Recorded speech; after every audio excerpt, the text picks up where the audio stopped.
betul apa yang difirmankan Allah Ta'ala. Wallahu ya'simuka minan nasi innallaha la yahdil qaumal kafirin. Rasulullah terancam bukan waktu hidupnya saja, itu kan waktu sampai waktu wafat ratusan tahun pun akan terancam makomnya oleh orang-orang yang jahat. Dalam sejarah mulai tahun 411 Hijriah sampai tahun 678 makomnya Nabi Muhammad sudah digangsir orang akan dipindah sampai 5 kali makomnya Nabi Muhammad itu. Ada yang BCI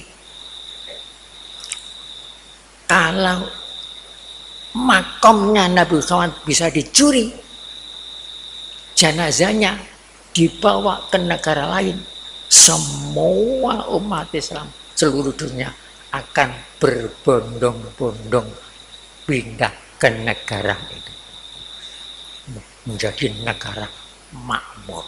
Jadi sampai wafatnya pun masih dijahati orang. Jadi mulai selama 267 tahun mengalami 5 kali jenazah Nabi Muhammad digali orang akan dicuri. Di sini perlu saya sampaikan yang pencurian yang ketiga saja. Tidak saya berinci 1 sampai 5, yang 3 saja. Karena ini nanti lama salah kebengen. Pada tahun 557 Hijriah, tahun 557 Hijriah.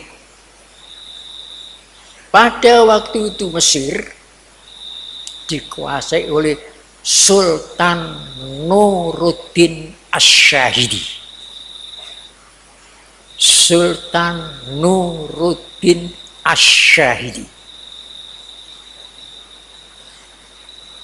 Dan menterinya namanya Jamaluddin Al-Musili dari negeri Musul. Menterinya namanya Jamaluddin Al-Musili. Sultan Nuruddin Asy-Syahidi pada suatu saat sholat tahajud. Sholat tahajud. Setelah sholat tahajud baca wirid-wirid. Setelah itu tidur. Di tengah-tengah tidur itu bermimpi ketemu Rasulullah. Dan Rasulullah dalam mimpi itu menunjuk 2 orang. Tolonglah aku terhadap kejahatan 2 orang itu. Tolonglah aku terhadap kejahatan 2 orang itu. Kemudian ngelir kaget. Apa takwil mimpi ini? Kok saya ketemu Rasulullah dan Rasulullah minta tolong terhadap 2 orang yang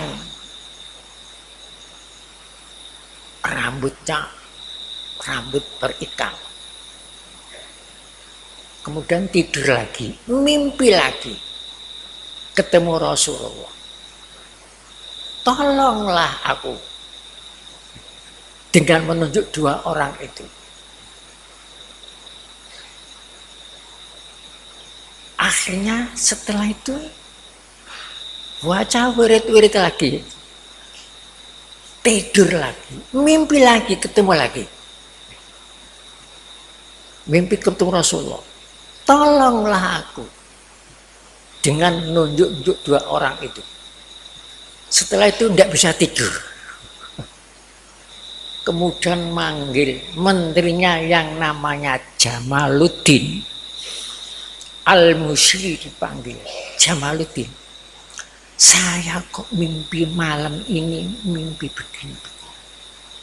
Langsung malam itu manggil menterinya.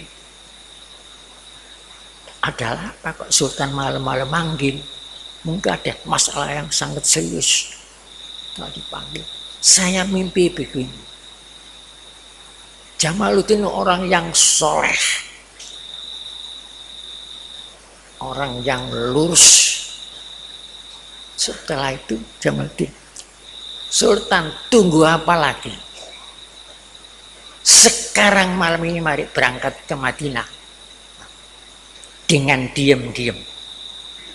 Akhirnya membawa 20 orang dan membawa harta benda yang banyak berangkat ke Madinah.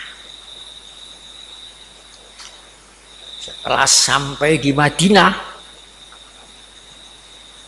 pengumuman Sultan Nuruddin Asy-Syahidi akan bersodakoh kepada penduduk Madinah supaya semua antri dan didaftar namanya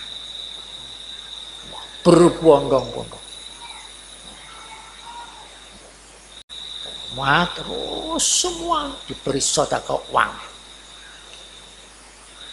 Masalah mimpi dirahasiakan. Kemudian satu persatu penduduk Madinah yang menerima sedekah itu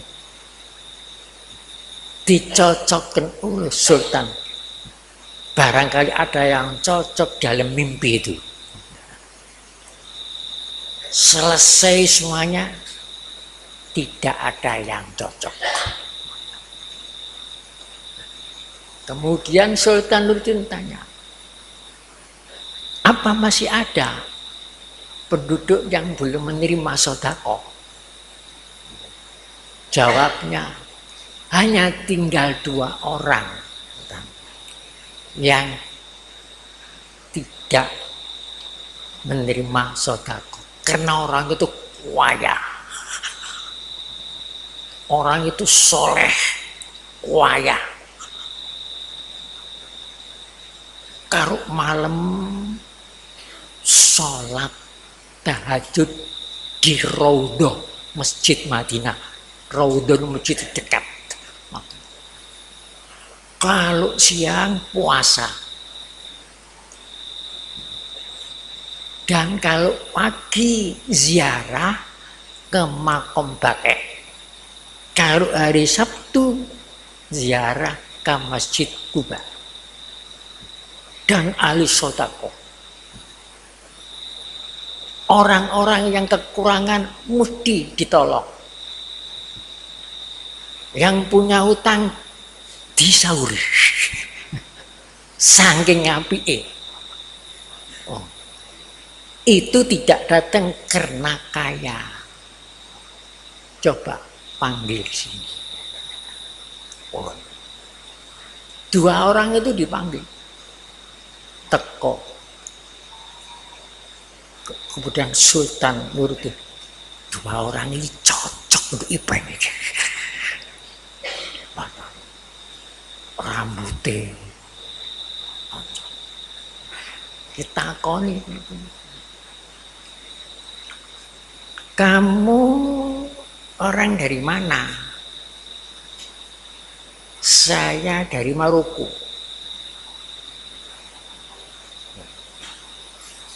Kepuramu di sini saya sudah lama, Sultan.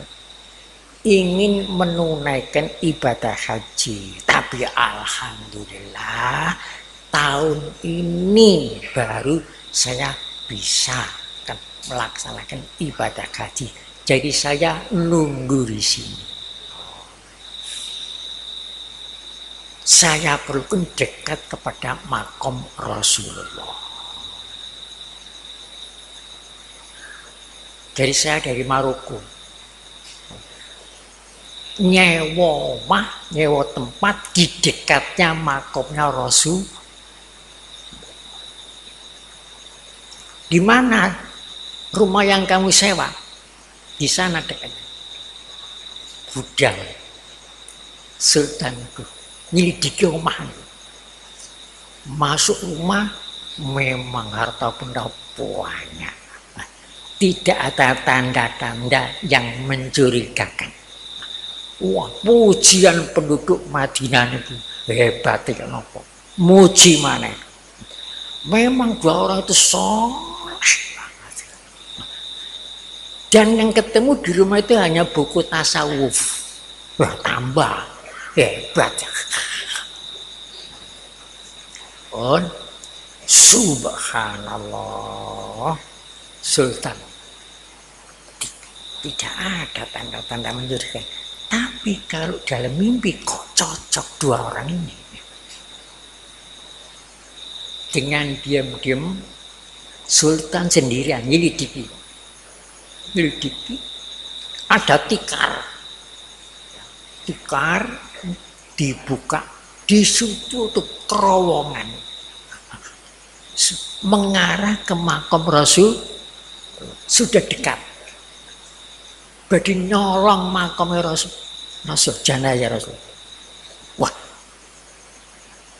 ini jelas. Akhirnya orang itu ditangkap, takon, nangis. Lah yang nek isuk niku mesti nama makam pakai mbuak lemah niku lho dadi makam. Diwadahi tas. Terus ya. Kamu bagaimana? Ngoceh bahwa kami disuruh orang beragama lain untuk mencuri makamnya, jenazahnya Rasulullah akan dicuri. Saya kira perbuatan saya akan menemukan kebahagiaan, dapat keridhaan ilahi. Nangis gitu. Tapi sudah dekat itu wadah koyok horek kota Madinah. Koyok horek. Kurang saidik mawon. Akhirnya diputusnya dua orang itu dihukum pancung di dekatnya makam Rasulullah. Mabek karo.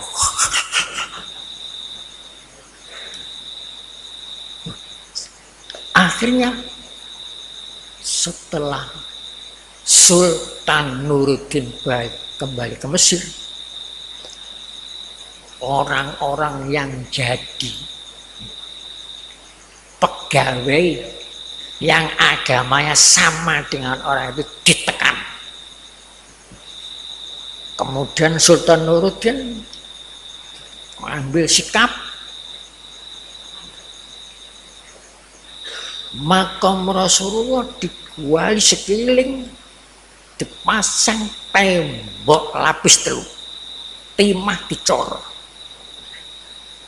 supaya nek antek-antek malih mboten sampai kena.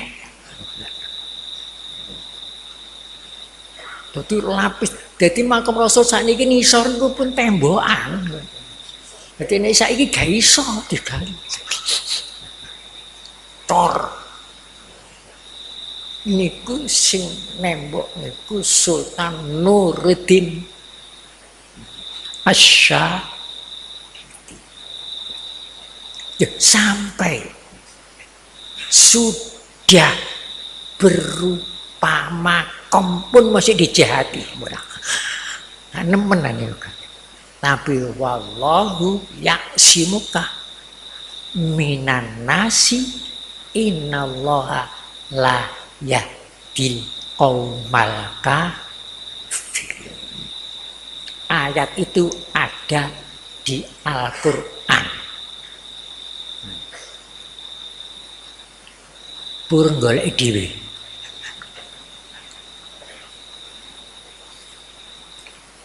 Nek kangelan tak dudu nanggone.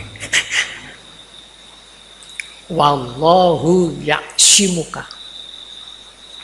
minan nasi innallaha la yahdil qaumal kafirin. Saya tunjukkan tempatnya suratnya saja.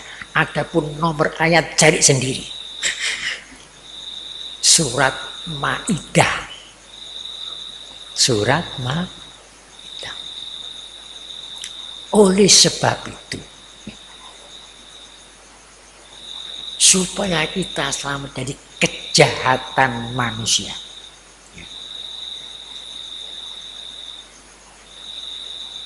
apabila akan tidur di mana saja kita berada, bacalah ayat itu, wasilah ayat itu,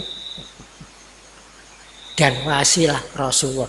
Insya Allah kita selamat. Wallahu yaksimuka minan nasi innallaha la yahdil qaumal kafirin. Allah tidak menunjukkan jalan untuk bisa menjadi orang itu. Tidak bisa.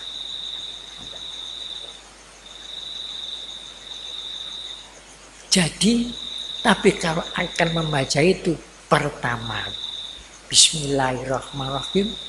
Yang kedua, Alhamdulillahirrahmanirrahim. Kemudian baca salawat kepada Nabi Muhammad. Wasilah kepada Nabi Muhammad. Jadi kita ini umat Muhammad, wasilah kepada nabinya. Yang nabi itu dijamin oleh Allah Ta'ala. Wallahu yaksimuka minan nasi innallaha la yahdil qaumal kafirin. Apalagi ini bulan 1 Hijriyah.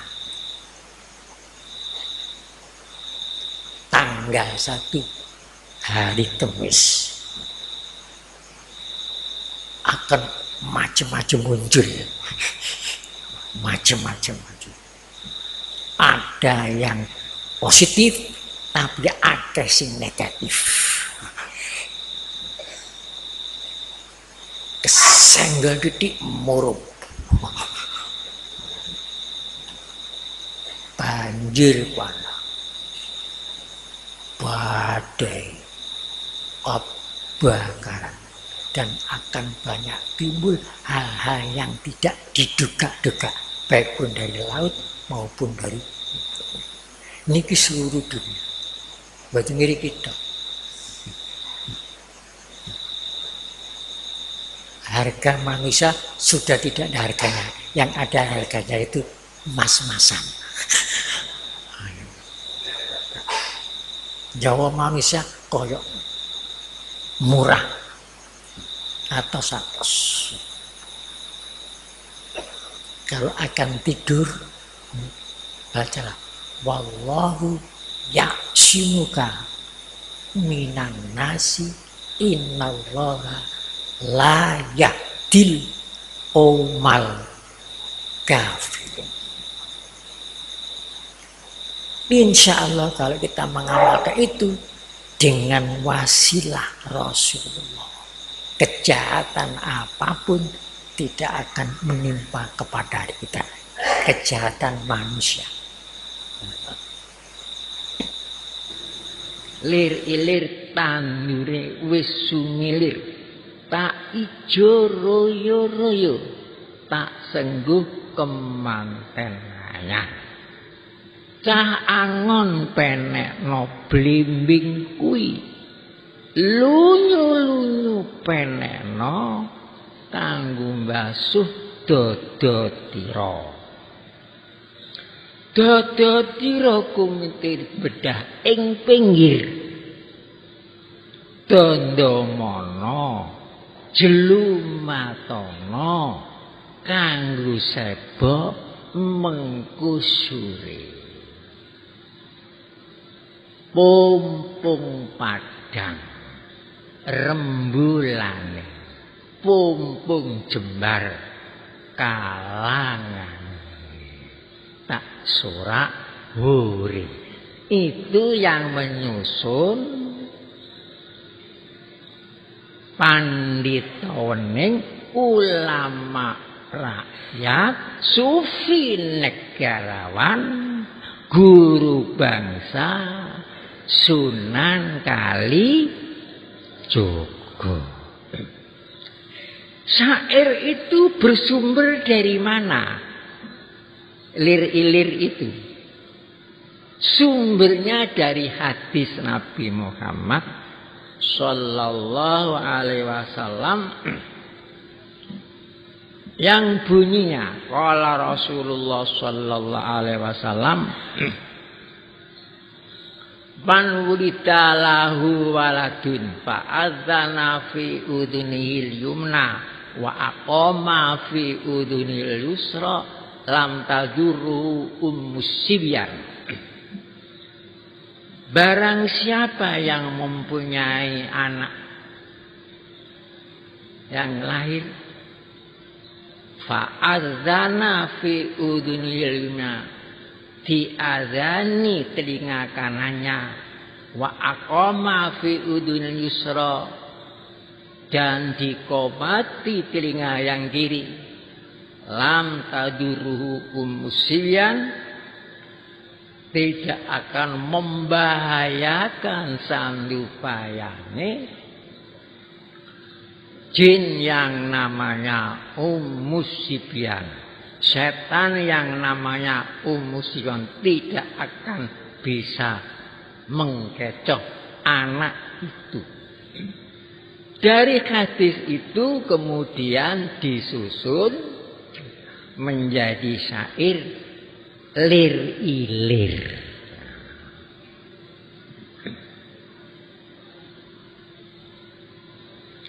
Lir-ilir itu tandure wis sumilir lahir, mengenai anak yang lahir itu lir-ilir tandure wis sumilir.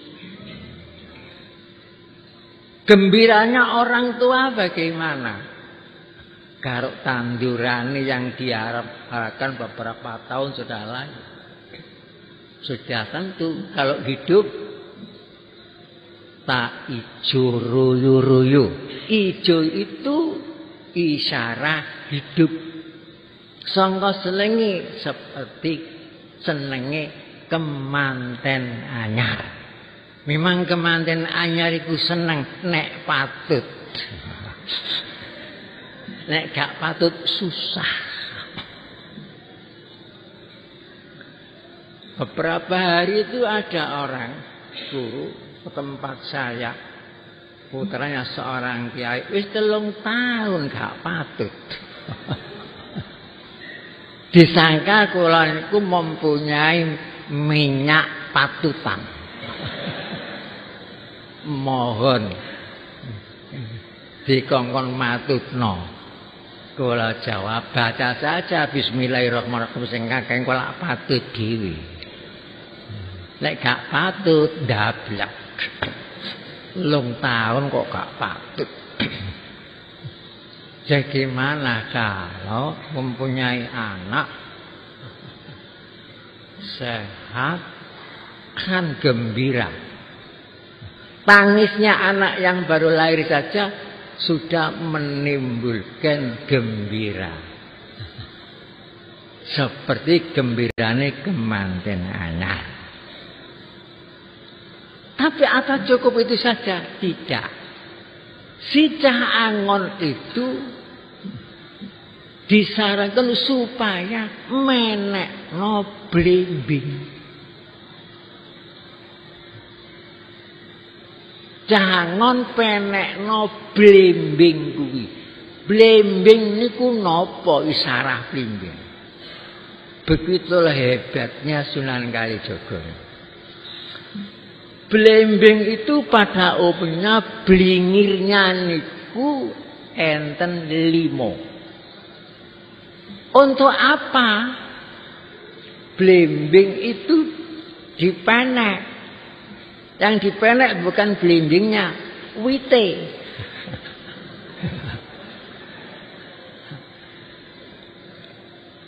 Lunyu-lunyu memang lunyu.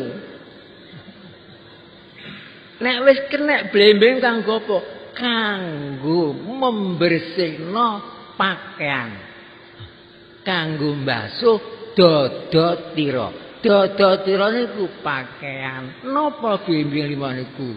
Blembing 5 niku zuhur, asar, maghrib, isya, subuh mulakno adzan. Kuping tengen diazani, kuping kiwa dika mati. Jadi niku salat 5 waktu. Salat kok kanggo mbasuh dodotira. Hadis menerangkan masalu sholawatil khamsi, perumpamane salat 5 waktu itu kamasali naharin azibin jarin, seperti sungai yang mengalir di rumahnya orang-orang. Jadi salat 5 waktu itu ibarat air suci. Itu sebab untuk membasuh. Yang dibasuh dodotira. Mana dodot kita niku? Kan lali. Dodot kita niku ini loh. Jasmani dan hati sanubari ini dodot pakaian. Pakani roh. Dan ini yang kena dosa. Ada dosa liwat mata, ada dosa liwat lesan, ada dosa macam-macam semua masuk. Ini harus dibersihkan dengan blimbing 5 itu. Dodotira. Jadi untuk basuh dodotira. Jasmani ini pakaian, pakaian rohani. Jadi yang bisa pidato, bisa ngrungokno pidato, bisa cinta dan bisa mencintai, yang bisa sholat, itu hakikatnya rohani, bukan jasmani. Jasmani ini cuma nempel mawon na rohani. Nek ditinggal rohani ini ya geblak. Geblake si A wis 40 dina ning geblak.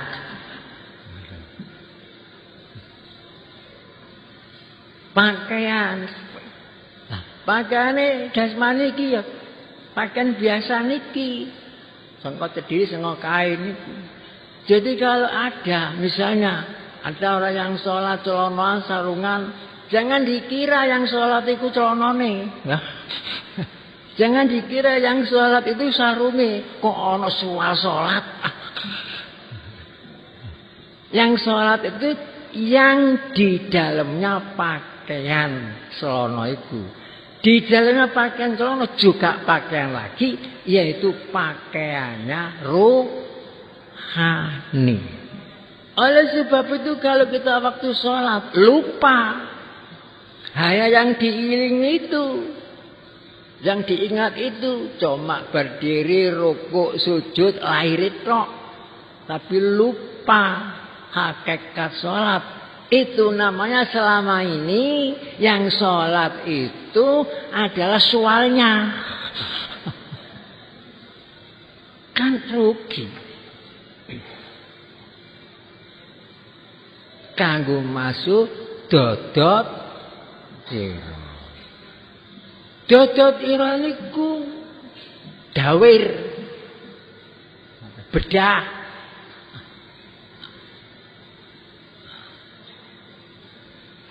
pinggire cepet-cepet dondomono jlumatono bedah karena dosa, cepet-cepet tobat didondomi, dijlumati. Nek wis foto gak bedah kanggo apa?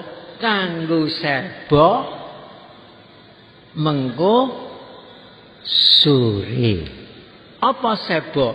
Bakal sowan nerima panggilan dari Allah yang Maha Kuasa. Makanya mboten kok kanggo sebo engko awan, mboten sore. Sore niku mendekati surup. Semua niki jangan surup.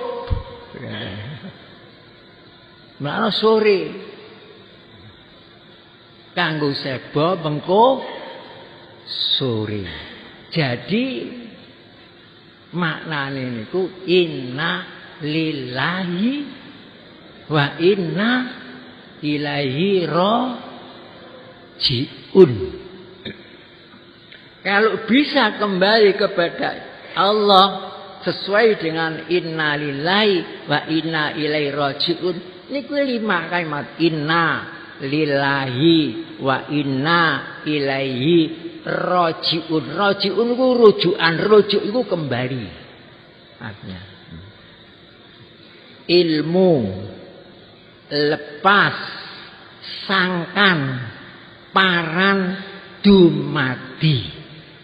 Niku asali dari inna lillahi wa inna ilaihi rajiun. Saya ini dari Allah dan saya akan kembali kepada Allah. Jangan kembali kepada bumi, itu kan jasmani.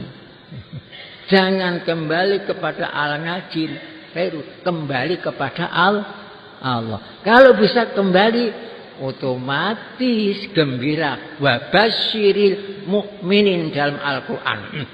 Alladzina idza asabatum musibatun qalu inna lillahi wa inna ilaihi raji'un. Ulaika alaihim shalawatum mir rabbihim rahmatun wa ulaika humul muhtadun. Niku sing diarani tak surak hore bahagia. Niku maknane ler